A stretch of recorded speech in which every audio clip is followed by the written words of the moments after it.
जय हिंद बच्चों, मैं ब्रजेश उपाध्याय आपके पास आया हूं केमिस्ट्री प्रिपरेशन के लिए। आपके सीबीएसई बोर्ड 12th एग्जाम की लास्ट मिनट स्ट्रेटजी को बनाने के लिए विज्ञान पथ के साथ। तो लास्ट मिनट स्ट्रेटजी हमारी कैसी रहनी चाहिए जिससे कि हमको बोर्ड एग्जाम के अंदर 70 आउट ऑफ 70 मार्क्स मिले। इसके लिए सबसे पहले हमको पता होना चाहिए कि हमारे केमिस्ट्री के सिलेबस के अंदर जो मार्क्स का डिस्ट्रीब्यूशन हुआ है वो किस तरह से डिस्ट्रीब्यूशन हुआ है। केमिस्ट्री को अगर हम मोटे तौर पे बांटें तो हम 3 क्लास में बांट सकते हैं, फिजिकल केमिस्ट्री, इनऑर्गेनिक केमिस्ट्री और ऑर्गेनिक केमिस्ट्री। इसमें से मेरे बच्चों सबसे ज़्यादा जो कंट्रीब्यूशन आता है वो ऑर्गेनिक केमिस्ट्री का आता है, लेकिन हम अगर फिजिकल केमिस्ट्री और इनऑर्गेनिक केमिस्ट्री को भी कंबाइंड कर लें तो इसका कंट्रीब्यूशन ऑर्गेनिक केमिस्ट्री को क्रॉस कर जाता है। मेरे प्यारे बच्चों, हमको इस तरह से अपनी स्ट्रेटजी बनानी चाहिए कि हमको 70 मार्क्स ऑब्टेन हो 70 में से। मीन्स हमारा है आज का जो स्ट्रेटजी प्लान वो ये है कि हम किस तरह से 70 आउट ऑफ 70 ऑब्टेन कर पाएं। इसके लिए बेटा सबसे पहले जो हमको पता होना चाहिए कि हमारा सिलेबस है उसमें कौन कौन से चैप्टर हैं और उसके अंदर जो आने वाला है पार्ट उसमें इंपॉर्टेंट टॉपिक कौन है। तो पहला हमारा यूनिट है वो है फिजिकल केमिस्ट्री के अंदर सॉल्यूशन, जिसको हम लिक्विड सॉल्यूशन भी बोलते हैं। इसके अंदर जो सबसे ज़्यादा पार्ट्स आता है, जो फ्रीक्वेंटली आस्किंग क्वेश्चन आते हैं वो आते हैं हेनरी लॉ के अंदर से, जो solubility of gas in liquid solution को एक्सप्लेन करता है। इसके अलावा ideal and non ideal solution में से नॉन आइडियल सॉल्यूशन का पॉजिटिव डेविएशन और नेगेटिव डेविएशन। मेरे प्यारे बच्चों, इसके ऊपर objective type MCQ type question आ सकता है, 1 मार्क्स में, 2 मार्क्स में भी आ सकता है। हेनरी लॉ के ऊपर भी एमसीक्यू टाइप का क्वेश्चन आ सकता है और 2 मार्क्स का क्वेश्चन भी आ सकता है। इसके अलावा कॉलिगेटिव प्रॉपर्टी आपको भूलना नहीं है बेटा, ये सबसे इंपॉर्टेंट पार्ट जो है लिक्विड सॉल्यूशन, उसका चैप्टर का सबसे इंपॉर्टेंट पार्ट है वो कॉलिगेटिव प्रॉपर्टी है। लेकिन कॉलिगेटिव प्रॉपर्टी के अंदर जब हम एबनॉर्मल मोलर मास को भी इंक्लूड कर देते हैं तो इन दोनों को मिलाकर जो न्यूमेरिकल प्रॉब्लम बनती है वो न्यूमेरिकल प्रॉब्लम आने की पॉसिबिलिटी प्यारे बच्चों उतना ही ज़्यादा हो जाती है। तो अगर आपको लिक्विड सॉल्यूशन पे कमांड करनी है तो सबसे पहले आपको आइडियल नॉन आइडियल सॉल्यूशन को क्लियर करना होगा, हेनरी लॉ को क्लियर करना होगा और प्यारे बच्चों कॉलिगेटिव प्रॉपर्टी को भूलना नहीं है। साथ में कॉलिगेटिव प्रॉपर्टी का जो एबनॉर्मल मॉलिक्यूलर पार्ट है इसको भी नहीं भूलना है। अगली हम बात करें इलेक्ट्रोकेमिस्ट्री, तो मार्क्स के डिस्ट्रीब्यूशन के हिसाब से देखा जाए तो इलेक्ट्रोकेमिस्ट्री का कंट्रीब्यूशन सबसे ज़्यादा आ रहा है। इलेक्ट्रोकेमिस्ट्री का कंट्रीब्यूशन सबसे ज़्यादा आ रहा है और इलेक्ट्रोकेमिस्ट्री के अंदर से हमको एमसीक्यू भी मिल सकते हैं, 2 नंबर का, 3 नंबर का, और बड़ा क्वेश्चन भी मिल सकता है। नर्स्ट इक्वेशन जो किसी सेल के ईएमएफ को फाइंड करने के लिए एक इंपॉर्टेंट टूल है। अगर हम किसी सेल के ईएमएफ को फाइंड करना चाहते हैं तो उसके लिए हमको नर्स्ट इक्वेशन की ही हेल्प लेनी होती है। तो प्यारे बच्चों नर्स्ट इक्वेशन के ऊपर एक न्यूमेरिकल प्रॉब्लम आ सकती है। नर्स्ट इक्वेशन और इक्विलिब्रियम कांस्टेंट, इन दोनों की हेल्प से हम ज़्यादा मार्क्स ऑब्टेन कर सकते हैं। फ्यूल सेल आने की भी पॉसिबिलिटी मेरे प्यारे बच्चों उतनी ही ज़्यादा है। और इसके अलावा variation of conductivity and molar conductivity with concentration, means solution का डाइल्यूशन अगर आप चेंज करते हैं, कंसंट्रेशन चेंज करते हैं, उसमें उसको डाइल्यूट करते हैं, पानी मिलाते हैं, तो उसकी कंडक्टिविटी किस तरह से चेंज होती है प्यारे बच्चों, उसके ऊपर भी एक क्वेश्चन पूछा जा सकता है। इसके अलावा फैराडे लॉ और कॉलरास लॉ, ये भी दोनों ऐसे पार्ट हैं इलेक्ट्रोकेमिस्ट्री के जिसके ऊपर बहुत ज़्यादा क्वेश्चन पूछे जाते रहे हैं। अगले पॉइंट पर आएँ या अगले चैप्टर पे आएँ तो वो है केमिकल काइनेटिक्स। केमिकल काइनेटिक्स में रेट लॉ एक्सप्रेशन सबसे ज़्यादा इंपॉर्टेंट जो आता है वो क्या पार्ट आता है इसका, rate law expression.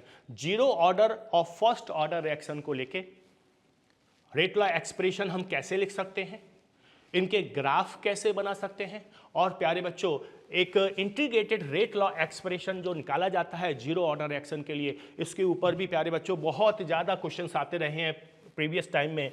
Arrhenius equation means temperature dependency of the rate of the reaction, इसके ऊपर भी क्वेश्चन पूछे जाने की पॉसिबिलिटी प्यारे बच्चों उतनी ही ज़्यादा है। तो आप अगर देखें कि इतना बड़ा यूनिट होने के बाद भी मैंने जो पॉइंट्स सेलेक्ट किए हैं वो बहुत छोटे से हैं।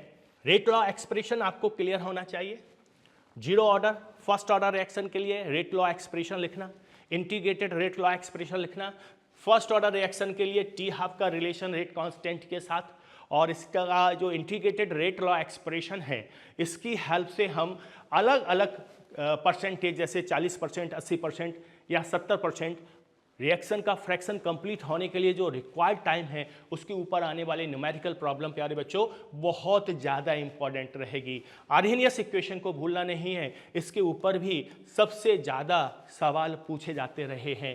तो केमिकल काइनेटिक्स के अंदर अगर आप इतना पार्ट भी कंप्लीट कर लेते हैं तो आपको ज़्यादातर क्वेश्चंस जो हैं वो इस पार्ट के अंदर से मिल जाएंगे। अगर हम बात करें इनऑर्गेनिक केमिस्ट्री वाले पार्ट की, अगर हम बात करते हैं इनऑर्गेनिक केमिस्ट्री वाले पार्ट की, तो इनऑर्गेनिक केमिस्ट्री में दो यूनिट आती हैं मेनली, दो चैप्टर आते हैं मेनली, एक D and F block element और दूसरा है coordination chemistry. D and F block element के अंदर सबसे ज़्यादा जो शॉर्ट आंसर टाइप क्वेश्चन आते हैं 2 नंबर में, वो फिजिकल प्रॉपर्टी को लेके आते हैं। जैसे for example transition metal ion जो हैं वो कलर बिहेवियर क्यों शो करते हैं, कलर प्रॉपर्टी क्यों शो करते हैं, इसके अलावा वो अच्छे अलॉय क्यों फॉर्म कर पाते हैं, वो अच्छे कैटलिस्ट की तरह क्यों बिहेव करते हैं, वेरिएबल ऑक्सीडेशन नंबर क्यों शो करते हैं, इस तरह के क्वेश्चन सबसे ज़्यादा आते रहे हैं। और प्यारे बच्चों ज़्यादातर का आंसर क्या रहता है कि इनकम्प्लीटली फिल्ड डी सबसेल। जैसे आपसे पूछा जाए why transition metal form colour ion, तो आंसर सिंपल सा है कि वो इनकम्प्लीटली फिल्ड डी सबसेल होते हैं, इसकी वजह से ये कलर प्रॉपर्टी शो करते हैं। वेरिएबल ऑक्सीडेशन के ऊपर भी अगर आप क्वेश्चन आता है तो आप बड़े आराम से इसको इस तरह से लिख सकते हैं, क्योंकि इसके अंदर इनकम्प्लीटली फिल्ड डी सबसेल है, इसलिए ये वेरिएबल ऑक्सीडेशन नंबर शो करते हैं। तो फिजिकल प्रॉपर्टी के ऊपर शॉर्ट आंसर टाइप क्वेश्चन आने की फ्रीक्वेंसी बहुत रही है। साथ में ऑब्जेक्टिव टाइप MCQ भी इसी के अंदर से हमको मिल सकते हैं। अगला जो इसमें इंपॉर्टेंट पार्ट है वो पोटेशियम परमैंगनेट और पोटेशियम डाइक्रोमेट है। प्यारे बच्चों, इसके मेथड ऑफ प्रिपरेशन अगर आपने क्लियर कर लिए तो इसके अंदर कोई भी ऐसा पार्ट नहीं रहता है जिसमें आपको जो बच के जाएगा। तो पोटेशियम परमैंगनेट, पोटेशियम डाइक्रोमेट के मेथड ऑफ प्रिपरेशन आपको एकदम से क्लियर रहने चाहिए। लेंथेनाइड कॉन्ट्रैक्शन बहुत ज़्यादा पूछा गया है, अभी तक बहुत ज़्यादा पूछा गया है कि लेंथेनाइड कॉन्ट्रैक्शन है वो क्या है, वो उसका सिग्निफिकेंस क्या है, उसका इफेक्ट क्या पड़ता है इनकी एटॉमिक रेडियाई आयनिक रेडियाई के ऊपर, ये प्यारे बच्चों जरूर करके जाना है आपको। तो आपको डी ब्लॉक के अंदर ऐसी कोई क्वेश्चन नहीं है जो बच के जाए। इसके अलावा EMF of the metal, EMF की जगह हम कहें कि electrode potential of the metal. तो जो इलेक्ट्रोड पोटेंशियल है ट्रांजिशन मेटल का वो किस तरह से वेरी करता है +2 और +3 ऑक्सीडेशन नंबर में, प्यारे बच्चों उसको भी आपको ध्यान रखना है। अगला अगर हम बात करें तो सबसे ज़्यादा इम्पॉर्टेंट पार्ट वो केवल बोर्ड के हिसाब से ही नहीं, JEE मेंस के हिसाब से भी और जो बच्चे नीट के लिए प्रिपेयर कर रहे हैं उनके लिए भी ये कोऑर्डिनेशन कंपाउंड्स जो है वो एक बहुत इम्पॉर्टेंट पार्ट है।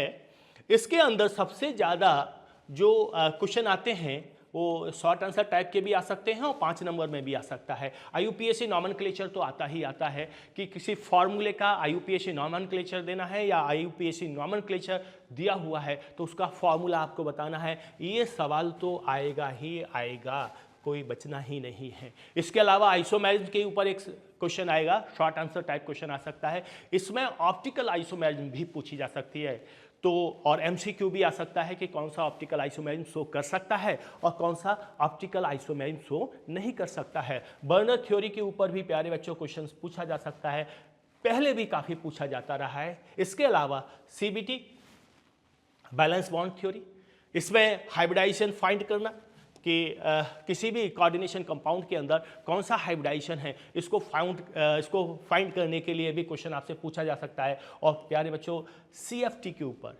स्पेशली कलर प्रॉपर्टी या जो वेवलेंथ एब्जॉर्ब कर रहा है, कोई कॉम्प्लेक्स वेवलेंथ एब्जॉर्ब कर रहा है, वो उसका ट्रेंड क्या होगा, उसका ऑर्डर क्या होगा, इसके ऊपर MCQ भी बन सकते हैं और शॉर्ट आंसर टाइप क्वेश्चन भी बन सकते हैं। और कलर किस तरह से वेरी होता है इसके ऊपर भी प्यारे बच्चों क्वेश्चन बन सकता है। तो ये पार्ट अगर आपने कोऑर्डिनेशन कंपाउंड के अंदर से तैयार कर लिया है तो सारे क्वेश्चंस होने की पॉसिबिलिटी है। इसके अलावा कुछ डेफिनेशंस जो बनती हैं, जैसे लिगेंड्स क्या है, homoleptic complex, heteroleptic complex, bidentate ligand, polydentate ligand, इस तरह की अगर डेफिनेशन भी आपने तैयार कर ली प्यारे बच्चों, तो उसमें से कोई भी क्वेश्चन आपका बचकर नहीं जाने वाला है। इसके बाद हम बात करते हैं ऑर्गेनिक केमिस्ट्री के अंदर। तो ऑर्गेनिक केमिस्ट्री के अंदर हेलो एल्केन और हेलो एरीन्स आते हैं। हेलो एल्केन और हेलो एरीन्स में पहली बात alcohol, phenol, ether, halo alkenes, halo alkanes. इसके अंदर IUPAC नॉमेनक्लेचर का भी एक शॉर्ट आंसर टाइप क्वेश्चन बन जाता है, बहुत बार अच्छा आता है। इसके अलावा SN1 SN2 होने का ऑर्डर, कि SN1 और SN2 रिएक्शन है वो किस ऑर्डर में होंगी, ये प्यारे बच्चों बहुत पूछा गया है। एलिमिनेशन रिएक्शन, एल्कीन का फॉर्मेशन, ये भी नेम रिएक्शन में सारे, अगर हम ऑर्गेनिक केमिस्ट्री के अंदर देखें तो कुल मिला के 20 एक नेम रिएक्शन बहुत इंपॉर्टेंट है और सबसे ज़्यादा 80% टाइम उन्हीं में से आया हुआ है। तो ये नेम रिएक्शन आपको क्लियर रहनी चाहिए। Wurtz reaction, Finkelstein reaction, Swarts reaction, Sandmeyer reaction, जितनी भी नेम रिएक्शन मैं बता रहा हूँ उनको भी अगर आप कर लेते हैं तो आपका जो मेजर पार्ट है वो इसमें निकल जाएगा। हेलो एरीन्स के अंदर न्यूक्लियोफिलिक सब्स्टिट्यूशन रिएक्शन, ये भी एक इम्पॉर्टेंट कंट्रीब्यूशन है, वो हमको देता है। अगर हम बात करें अल्कोहल, फिनॉल और ईथर की, अगर हम बात करते हैं अल्कोहल, फिनॉल और ईथर की, प्यारे बच्चों मैंने अभी थोड़ी देर पहले कहा था कि IUPAC नॉमेनक्लेचर के ऊपर हेलो एल्केन, हेलो एरीन्स के अलावा अल्कोहल, फिनॉल और ईथर, इनके ऊपर सबसे ज़्यादा पूछा गया। एल्डिहाइड कीटोन को भी हम शामिल कर सकते हैं। IUPAC नॉमेनक्लेचर के ऊपर एक छोटा क्वेश्चन आएगा, ये कंफर्म है। तो वो उनकी जो उनका नॉमेनक्लेचर है वो लगभग एक जैसा होता है, तो हम सबको मिलाकर एक क्वेश्चन मान सकते हैं कि IUPAC नॉमेनक्लेचर के ऊपर क्वेश्चन आना है। Preparation of alcohol from alkenes, इसकी भी फ्रीक्वेंसी बहुत रही है। एल्कीन से हमको अल्कोहल का प्रिपरेशन करना है। इसके अलावा preparation of phenol from diazonium salt और क्यूमीन, ये भी क्वेश्चंस बहुत ज़्यादा पूछे गए हैं।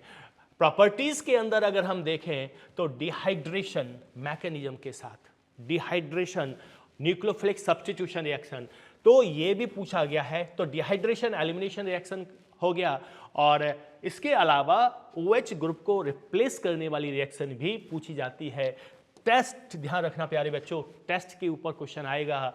ऑक्सीडेशन और रिडक्शन, इसको स्पेशली हाईलाइट करके रखें कि ऑक्सीडेशन और रिडक्शन के ऊपर क्वेश्चंस बनेंगे। ये एल्डिहाइड कीटोन के अंदर भी इंपॉर्टेंट है और अल्कोहल और इसके फिनॉल के अंदर भी इंपॉर्टेंट है। Reduction phenol with zinc dust, reaction of phenol with zinc dust, ये बिल्कुल सिंपल सी रिएक्शन है, लेकिन इस रिएक्शन की आने की फ्रीक्वेंसी भी बहुत रही है। साथ में ईथर की जब HI के साथ रिएक्शन होती है प्यारे बच्चों, तो ये रिएक्शन भी बहुत ज़्यादा पूछी जाती रही है कॉम्पिटिटिव एग्जाम के अंदर भी और बोर्ड एग्जाम के अंदर भी। तो इस रिएक्शन को करना बिल्कुल भी ना भूलें। नेम रिएक्शन के अंदर विलियमसन सिंथेसिस, बच्चों आपको ये बात क्लियर है कि नेम रिएक्शन के अंदर Williamson synthesis, Colway reaction, reamer teamer reaction, इनके आने की पॉसिबिलिटी ऑलवेज हमेशा से बहुत ज़्यादा रही है। और एक और बात मान के चलें, ये क्वेश्चन तो शायद आएगा ही आएगा, वो है acidic nature of phenol and alcohol also. तो प्यारे बच्चों अगर आप इन क्वेश्चंस को भी आप कर लेते हैं तो आपका बहुत सारा पार्ट हो जाएगा। एल्डिहाइड कीटोन ऑर्गेनिक केमिस्ट्री का सबसे इंपॉर्टेंट पार्ट है, शुरू से लेकर लास्ट तक सबसे इंपॉर्टेंट पार्ट जो आ रहा है वो कौन सा है, वो aldehyde and ketone and carboxylic acid होता है। सबसे इंपॉर्टेंट पार्ट जो है वो कौन सा है, एल्डिहाइड, कीटोन और कार्बोक्सिलिक एसिड है। तो एल्डिहाइड, कीटोन और कार्बोक्सिलिक एसिड का कंट्रीब्यूशन सबसे ज़्यादा रहेगा। इस पर प्रिपरेशन हो सकता है। प्रिपरेशन में नेम रिएक्शन ध्यान रखना है बेटा, Rosenmund reaction, Stephen reaction, Etard reaction, Gattermann Koch, Friedel Crafts reaction और ओजोनोलाइसिस। ओजोनोलाइसिस के ऊपर भी क्वेश्चन के पूछे जाने की फ्रीक्वेंसी बहुत ज़्यादा रही है। तो नेम रिएक्शन आपको याद रखना है कि कुल मिला के 20 एक नेम रिएक्शन है। अगर इनको आप अच्छे से कर लेते हैं तो ना केवल बोर्ड एग्जाम में बल्कि कॉम्पिटिटिव एग्जाम में भी आप अच्छा परफॉर्म कर पाएंगे। जो कन्वर्जन रिएक्शन होती हैं वो कन्वर्जन रिएक्शन भी ज़्यादातर नेम रिएक्शन का पार्ट होती है। मीन्स उनमें से जो रिएक्शन आती है वो नेम रिएक्शन के अंदर से ही आती है। प्रॉपर्टीज में प्यारे बच्चों, addition of Grignard reagent, oxidation reduction reaction, addition of ammonia and salt and its derivatives, ammonia and their derivatives, इनका जो एडिशन रिएक्शन होता है बहुत आसानी से हम इसको समझ सकते हैं कि हम कार्बोनाइल ग्रुप के ऊपर H2NZ, Z जो रेस्ट बचा हुआ पार्ट है रिएजेंट का, अगर हम इससे रिएक्शन कर दें तो हमारा क्या मिल जाएगा। अगर हाइड्रोजीन है, हमने रिएक्शन में लिया है हाइड्रोजीन, तो हाइड्रोजोन बन जाएगा। फिनाइल हाइड्रोजीन लिया है तो फिनाइल हाइड्रोजोन बन जाएगा। सेमी कार्बाजाइड लिया है तो सेमी कार्बेजोन बन जाएगा। और इसकी बेसिक स्ट्रक्चर जो आती है, एक जनरल स्ट्रक्चर जो निकल के आती है वो इस तरह से आती है प्यारे बच्चों। तो ये रिएक्शन भी अगर आपने कर ली तो आपको ये बहुत हेल्प करने वाली है। इसके अलावा नेम रिएक्शन में मैं अदर नेम रिएक्शन बताता हूँ। बहुत इंपॉर्टेंट रिएक्शन है एल्डोल कंडेंसेशन और कैनिजारो रिएक्शन। प्यारे बच्चों, इन दोनों रिएक्शन को भूलना नहीं है, ना तो कॉम्पिटिटिव एग्जाम के लिए और ना ही बोर्ड एग्जाम के लिए। अभी तो मैं बोर्ड एग्जाम के लिए बता रहा हूँ कि ये दोनों रिएक्शन जरूर कर लेना, aldol condensation, Cannizzaro reaction. Again मैं जा रहा हूँ रोजेनमुंड रिएक्शन, स्टीफन रिएक्शन। ये जो रिएक्शन मैंने लिखी हुई है बोर्ड के ऊपर प्यारे बच्चों, इन रिएक्शन को तो जरूर करके जाना है। टेस्ट जो बताते हैं, Tollens reagent, Fehling solution test, इन टेस्ट को करके जाना है। कौन एल्डिहाइड कीटोन देंगे, कौन नहीं देंगे। Effect of the substitution on acidity of carboxylic acid, carboxylic acid का जो ऑर्डर है एसिडिक करेक्टर का इंडक्टिव फैक्ट से किस तरह से चेंज हो रहा है प्यारे बच्चों, उसको भी आपको अच्छे से करना है। हेल-वोलार्ड-ज़ेलेस्की रिएक्शन, हेल-वोलार्ड-ज़ेलेस्की रिएक्शन प्यारे बच्चों, इस रिएक्शन को भूलना नहीं है। छोटी रिएक्शन है लेकिन इसके आने की पॉसिबिलिटी बहुत ज़्यादा है प्यारे बच्चों। एमीन्स के अंदर आते हैं। अब हम एमीन्स के अंदर क्या करना है, प्रिपरेशन करना है। सारी name reaction, Gabriel phthalimide synthesis, Hoffmann bromide reaction, ये दोनों रिएक्शन को आपको जरूर करके लाना है। प्रॉपर्टीज के अंदर basic character of amines important, basic character of amines बहुत इंपॉर्टेंट है। इसके अलावा प्राइमरी, सेकेंडरी, टर्सरी अमीन में डिफरेंस करने वाली जो रिएक्शंस हैं उन रिएक्शन को भी प्यारे बच्चों बहुत अच्छे से करना है। Electrophilic substitution reaction, electrophilic substitution reaction और डाइएजोनियम सॉल्ट की रिएक्शन प्यारे बच्चों, इनको कतई भूल के नहीं जाना है। हम अगर जब चलते हैं आगे लास्ट इसके पार्ट की तरफ, वो है बायोमॉलिक्यूल। तो बायोमॉलिक्यूल में आप ये मान के चलें, बायोमॉलिक्यूल्स में प्यारे बच्चों मान के चलें कि इसके अंदर आप जरा सा भी मेहनत कर लेते हैं तो ये तो फ्री के मार्क्स आपको मिलने वाले हैं। इसमें सबसे पहले स्ट्रक्चर, सबसे पहला इंपॉर्टेंट पार्ट है स्ट्रक्चर। ग्लूकोज, फ्रक्टोज, पॉलीसैकेराइड की स्ट्रक्चर, प्रोटीन की प्राइमरी, सेकेंडरी, टर्सरी स्ट्रक्चर प्यारे बच्चों, इसको जरूर याद रखना। डिफरेंट टाइप की जो लिंकेज हैं, पॉलीपेप्टाइड लिंकेज, इसके अलावा कार्बोहाइड्रेट की जो लिंकेज है प्यारे बच्चों, उनको भी आपको अच्छे से याद करना है। विटामिन्स, इनका क्लासिफिकेशन, इनका एप्लीकेशन, डिफरेंट जो विटामिन हैं उन विटामिन का, उनकी डिफिशियंसी से जो डिसीज़ होने वाली हैं और इनके जो बॉडी के अंदर जो फंक्शनिंग है जिसको वो इम्प्रूव करती हैं प्यारे बच्चों, उसको जरूर याद रखना है। न्यूक्लिक एसिड के अंदर DNA versus RNA, means DNA और आरएनए में क्या डिफरेंस है, कौन सी बेस इसके अंदर होती हैं, ये प्यारे बच्चों इतना पार्ट अगर आपको कर लेते हैं तो 70 में से 70 मार्क्स लाने से कोई नहीं रोक सकता। प्यारे बच्चों, सारे क्वेश्चंस आपको सॉल्व करने हैं और जितना अच्छा हो जाए प्रॉपर तरीके से सॉल्व करने हैं। और साथ ही मैंने जैसे पहले भी आपको बताया था कि आंसर शीट जो है उसका मैनेजमेंट भी इंपॉर्टेंट होता है। आंसर शीट के अंदर जैसे अगर आपके आंसर शीट का ये पेज है प्यारे बच्चों, तो दोनों साइड आपको स्पेस छोड़कर आंसर शीट में क्वेश्चंस लिखना है। कोई हेडिंग है तो हेडिंग डालने के बाद लिखना चालू करें, सामने से अगली लाइन उसके ठीक नीचे लिखें और तीसरी लाइन यहाँ से लिखना चालू करें। प्यारे बच्चों, स्पेस देते हुए आपको लिखना है और कॉन्फिडेंस रखना, मार्क्स अच्छे आने वाले हैं। जय हिंद बच्चों।